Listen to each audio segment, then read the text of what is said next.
Okay, I'm going to try and make this quick video. It's a small EVAP leak code on a 2007 Dodge Nitro. That means it does not have the fuel tank pressure sensor. It does have an ESIM, EVAP System Integrity Monitor, and previously that part right there on the canister was replaced, the ESIM. They're notorious for sticking, causing intermittent EVAP leak codes. A lot of times they'll cause a small EVAP leak code. The other half of the time they'll cause a large and small leak code. Other things that it could be on a Chrysler product, but that one is typically the most replaced is the ESIM. So I pull the vehicle in. The first visit, ESIM didn't fix it. Customer knew it was kind of a guess repair because it wasn't failing every time we checked it. Now the weather got warmer a month later. And, you know, at that point, from experience, I know that if you're going to test the EVAP system, you should do so with the cooler shop temperature. And you don't want your fuel to be hot because you might get false test results.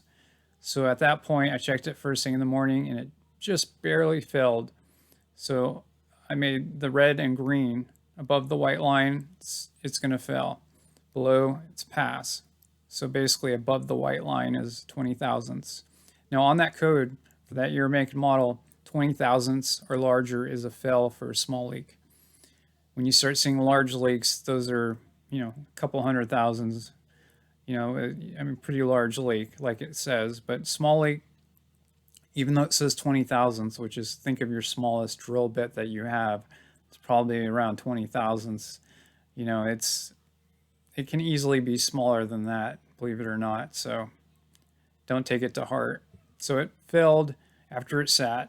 Most of the times this vehicle would pass. Now, you might be asking, well, why didn't you do the small leak verification test on this Nitro? Well, because there is no fuel tank pressure sensor on any Chrysler products until 2013. And right around that time, they added that for purge performance monitoring for that code. And later, about 5 years later, they realized, well, hey, we can use that to do an automated test to see if it'll pass or fail EVAP small leak verification. So the engineers added the capability, which is a nice part of a scan tool that's cloud-based, like the YTech, and they added the small leak verification test in there, mostly for dealer warranty purposes, because so many of the eSIMs were getting replaced under warranty, and not too many people could think of a way to verify whether or not it actually was fixed or not, or failing. So that was added, huge help. This vehicle does not have that. So what do we have? Well, we have what's called the ESIM, regardless of what year it is. So this is my understanding of the screen we're looking at under OD2 monitors for the small leak test. And this is the most important part, circled in red here. So the ESIM switch time to close, that translates to how long it took for our ESIM to get pulled down to the closed position due to a vacuum being created in the fuel system, or in this case, the evaporative system. So our ESIM is going to go to closed after more than an hour and a half of sitting in someone's driveway, garage, whatever, if there is no actual leak. So if that time in minutes says 190 or 75 or 300, that is what you would want to see on a vehicle that really isn't failing at the moment when it tested it. Now keep in mind, as soon as you start the vehicle, it's probably going to wipe out that screen and show nothing but zeros. So what I would do, and what I like to do, is I'll get in the vehicle and I'll turn the ignition on, and before I move the vehicle, I'll actually look at this information. And that, most of the time, is going to give you that last ESIM event when it was sitting. Hopefully it was sitting for at least a few hours on the lot of your shop, and you can kind of get an idea.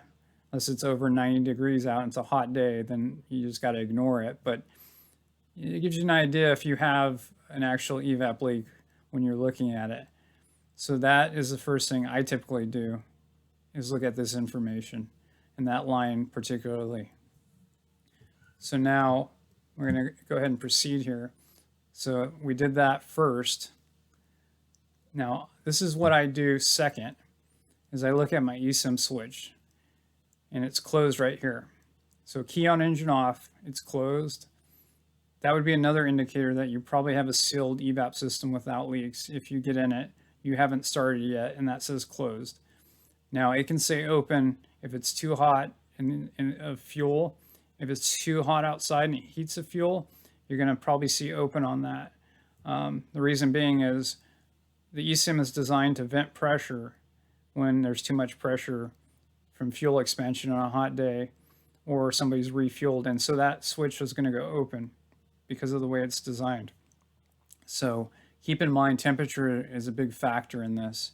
You don't want to do this type of testing if the engine's, if it's ran in the last few hours, or basically if it's really hot outside, say 90 degrees or higher.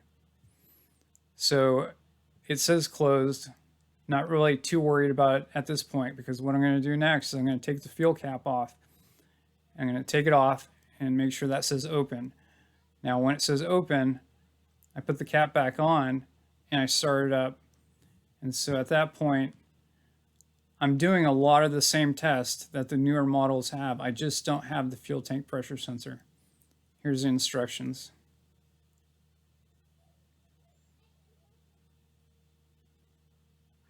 So we're going to actually pull up data now for the purge duty cycle and the eSIM switch data that you just saw.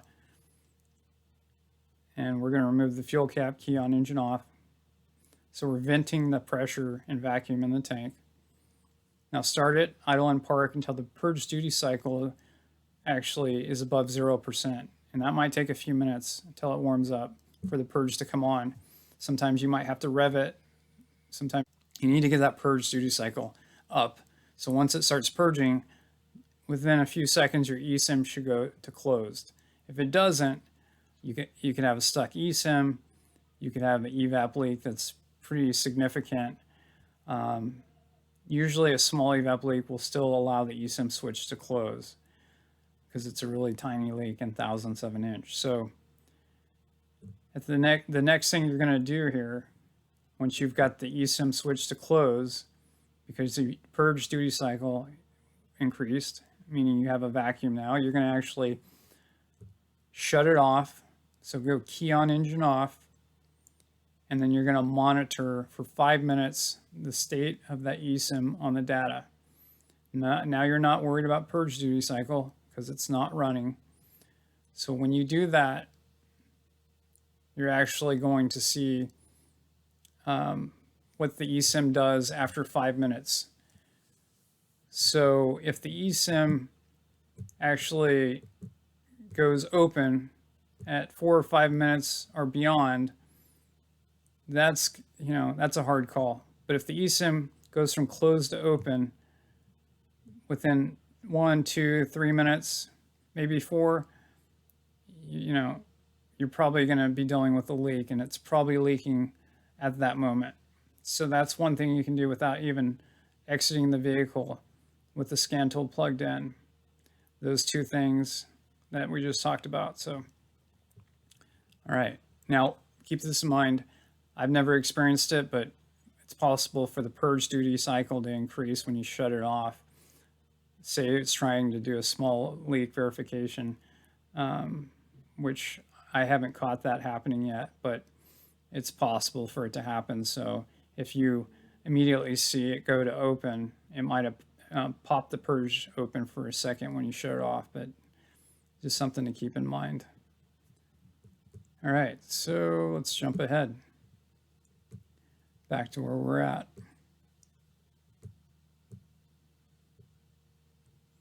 Okay, so this is an overview of the EVAP system on this NITRO.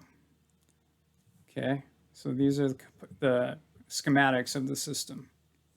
There's 8 possible connection leak points. Now, if you go back to the smoke machine / air tester, I've got a leak. So for sure this thing's leaking right now. And it was first thing in the morning cold. That's the only time it would leak on this vehicle. And so looking at the schematic, we need to isolate where the leak is at. It would not show any smoke. So this vehicle was not showing any type of smoke even after an hour. No dye leaking anywhere on the tank. Say a crack somewhere, I wasn't seeing anything. There was saturation on top of the tank though around the fuel pump O-ring, and that I later found was, I think, rodent urine or something like that. So a little bit of a nest up top. So we have those possible leaks at the connections, which are O-rings, usually double O-ringed. Those rarely leak on our products for whatever reason, maybe because they're double O-ringed. And then if you look back there, there's 9 possible component leak areas. So everything with the blue arrow indicates a line or a hose or a filler neck, a cap, a tank, a purge valve. Those are all possible leak points for that small evap leak that is not shown. I'm not seeing any smoke. I know it's leaking, but the smoke is not fitting through wherever the leak is at. So this is one of those situations where you need to figure out what you're going to do and how you're going to deal with it. This is how I dealt with it. At that point, I wanted to eliminate the cap, so I bypassed it, put the adapter on there. Cap's not part of the system right now. It was still failing the air leak test on the EVAP tester, like you saw a minute ago. So I've got a red cap on it when I'm testing at the cap, or at the filler neck. Okay, at this point, yeah, it's still failing. All right, so it's not the cap. So then I start looking underneath it a little bit better. So now I'm going to do a soapy water type test to look for bubbles, similar to what you would do looking for an exhaust leak using air in the exhaust. So I'm using the smoke machine to actually use the air test part of the EVAP tester.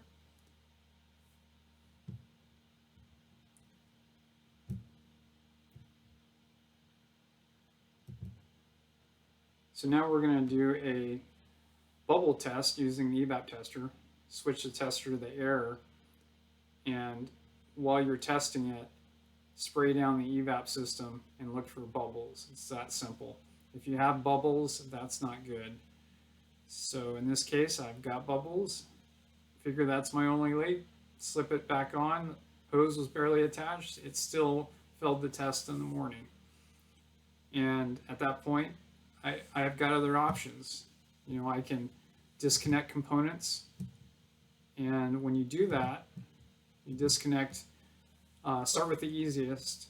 So I disconnect right before the fuel tank, halfway down the vehicle, where you see here, and that test with my vacuum pump, I use a hand vacuum pump and make adapters using different things. I'm able to get actual vacuum on that line that goes to the purge valve. So I'm testing the purge valve there, and then I'm testing the line. And I pump it a few times and I pull a vacuum and it holds. So for sure we're good there. We're not leaking there, at least not when we're testing it. Things can change on intermittent issues, you know, just by sneezing on it sometimes. But anyways, now I'm going to test different lines, and I use sockets. Now they make actual testers or test kits. I've seen Matco recently came out with the EVAP line test kit.